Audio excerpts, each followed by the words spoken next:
Okay, I get this motor together, and what I feared is the case. I'm at 75 volts, motor's running, but I noticed the starter coil was pretty black when I was assembling it. I'm putting a head wire on. The current is already 1 amp at 75 volts, and you can see my 200 watt bulb is taking all the voltage away. But if we bring the voltage up, we're at 83. I can't go any higher on this thing, and we're drawing over an amp now, and the bulb is full bright. If I drop this down, keep it running, shut my bulb off, and bring it up to about 100 volts, right there, you see that the current draw is 1.29.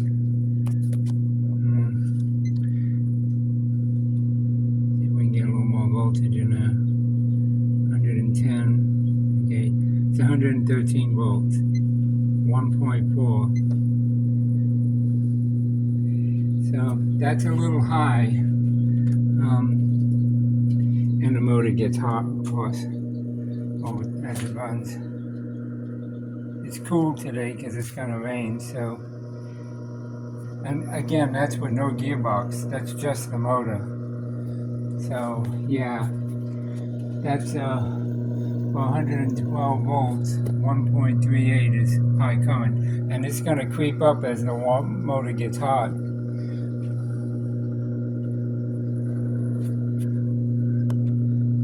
1.37, bring it up a little. Okay, we're at 120 volts, 1.5 amps, 1.46. So that's going to go higher.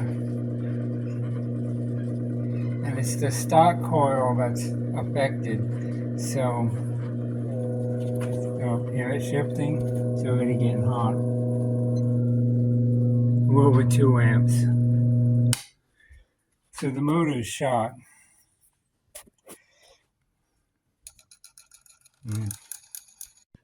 Okay, I got the fan back together with the other motor because the one that was in here was broken.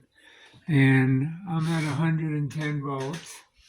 So if I turn it on low, which is the first setting on this fan, starts up. You're gonna hear some wind. I can't help that. On low, it's drawing 63, but you see it's dropping as it picks up speed. So now it's down, it's getting close to its operating speed. So 52, 51 on low. We go to medium. Okay, so 0.55 on medium,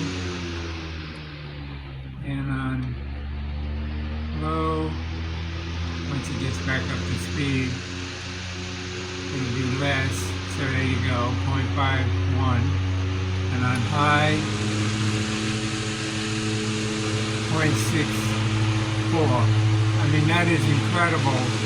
And that motor is spinning, oscillating fine.